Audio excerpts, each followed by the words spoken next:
Hi, I'm Jess, part-time hobbit. I'm here to talk to you about Tolkien. This video is going to be the start of a brand new series where we take specific characters and dive into the differences between Tolkien's original presentation of that character and Peter Jackson's film adaptation. We get to discuss historical context, cultural implications, as well as my favorite subject, the art of adaptation. I am really pumped to get this series started and put more videos out, so if you're also excited, make sure you like this video to let me know, and subscribe so you don't miss the next one. We're kicking this off with one of my all-time favorite characters, Aragorn.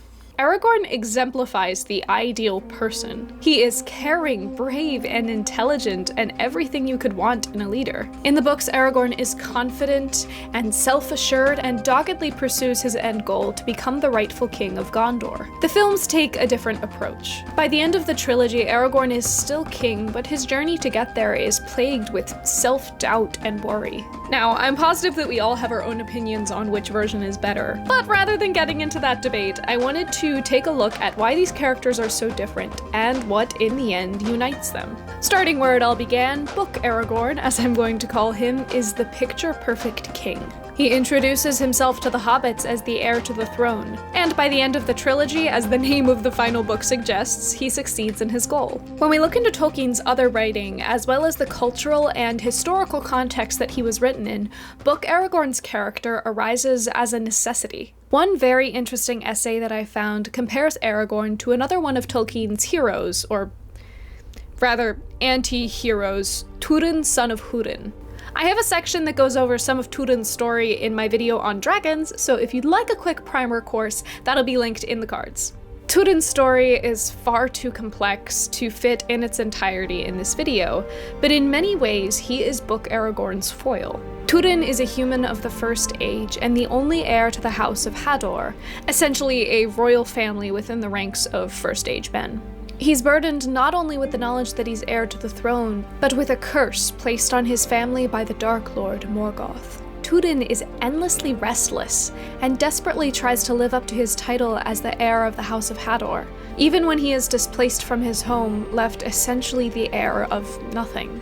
This is the beginning of a discordance within Túrin. He's supposed to be lord of his home even after he is banished from it, utterly powerless in the place that he should be the most powerful.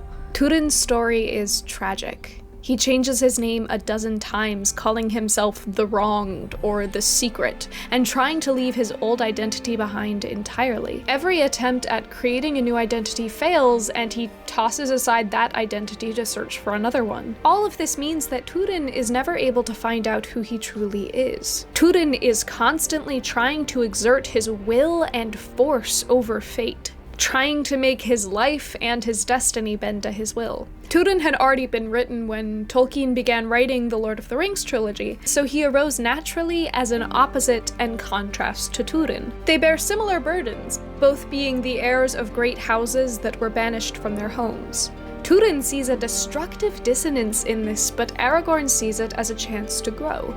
He's willing to admit that he is destined to become king, and so, throughout the course of his life, shapes him to become a good king.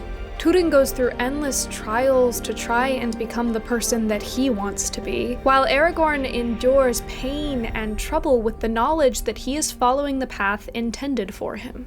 Túrin's character speaks to a larger cultural notion. The medieval stories that Tolkien loved had a very specific view on masculinity. With the rise of women joining religious communities and gaining some power and autonomy of their own, some Western men tried to re-establish the boundaries that they perceived between men and women.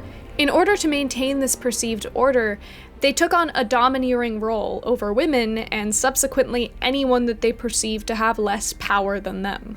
This was especially important for men with titles who not only were supposed to control the women in their life, but anyone who was within their financial and cultural domain. This struggle became internalized, as the control that men exerted on those around them became control that they were exerting over themselves. They were meant to have a firm grasp over every part of their life, from their career trajectory to their emotional states. These ideals re-emerged in the Victorian era as Tolkien was growing up, as more androgynous versions of masculinity were tossed aside in favor for a stoic and strictly controlled persona. These ideas were inflicted on children in particular, as child-centric media was on the rise, with the mission of teaching children how they ought to be. Túrin arose as a result of this strict and controlled view on masculinity. He is thrust into a position where he should have total authority and control of those around him, and yet destiny again and again renders him powerless.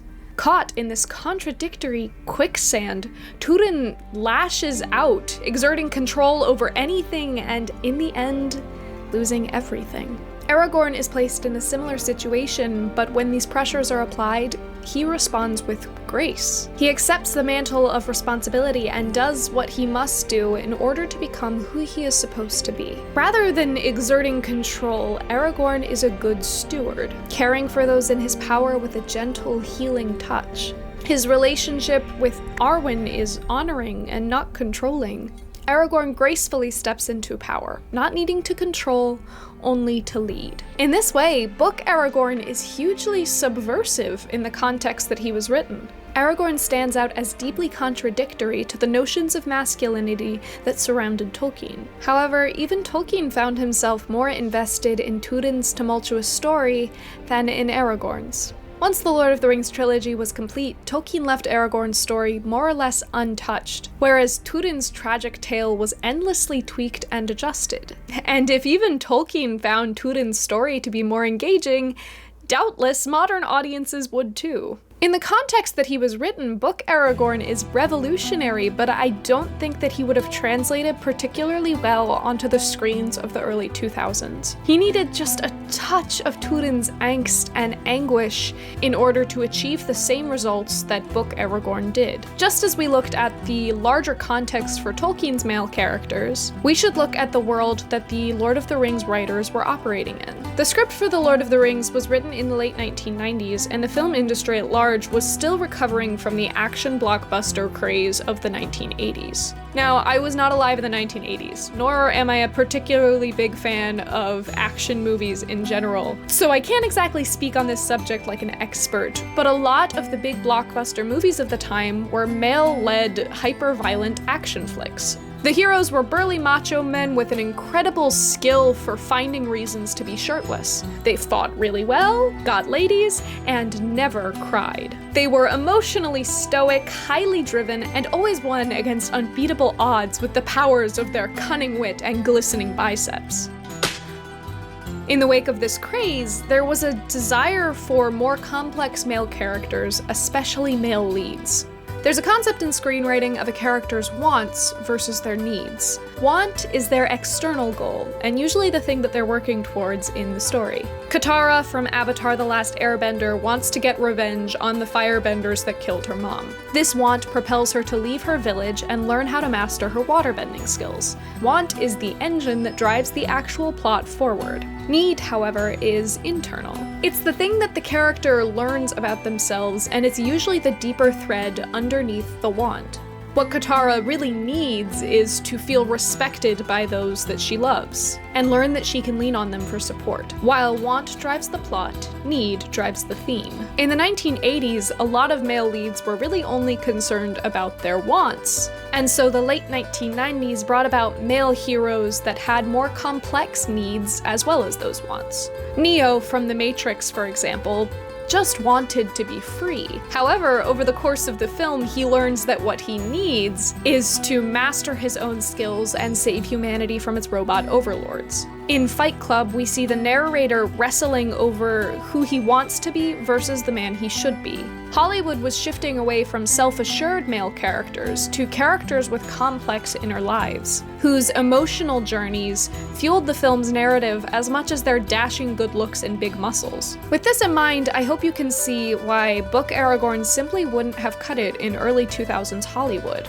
Book Aragorn is driven primarily by his wants, and his needs never really become an obstacle within the story. Movie Aragorn, however, exists as a foil to the goal-hungry film characters of previous decades. Fran Walsh, Philippa Boyens, and Peter Jackson found a way to subvert masculine tropes in a similar way to Tolkien, not the same way. Aragorn's character has doubts and fears, but he is able to overcome them, and is never considered less manly or successful for having had these doubts. The writers saw the purpose that Book Aragorn had, and adapted the character and the purposes to suit modern audiences. And it was undoubtedly a hit. Peter Jackson's Aragorn is still praised as a beacon of non-toxic masculinity and a more positive approach to the masculine ideal. Once again, the creators of the trilogy show how adaptation is a flexible and very difficult art. It's not just understanding the original work, but also how and why it was written. Now, when it comes to the debate of which was better, Book Aragorn or Movie Aragorn, I do find myself leaning towards Movie Aragorn, but that's probably just because that was the version that I grew up loving. I do acknowledge that they are different characters written for different audiences by different authors, and I think it's really cool how they serve the same purpose while going about it in very different ways. Which version of Aragorn is your favorite? Let me know in the comments down below, because I would love to see what qualities of his character struck a chord with you. Like this video if you enjoyed it, and make sure that you hit subscribe and the notification bell so that you don't miss a single video that I put out. If you feel inclined, the link to my Ko-fi virtual tip jar is in the description. Any donations go directly towards making this channel better. Thanks so much for watching this video, and I hope that you all have a very happy, hobbity day.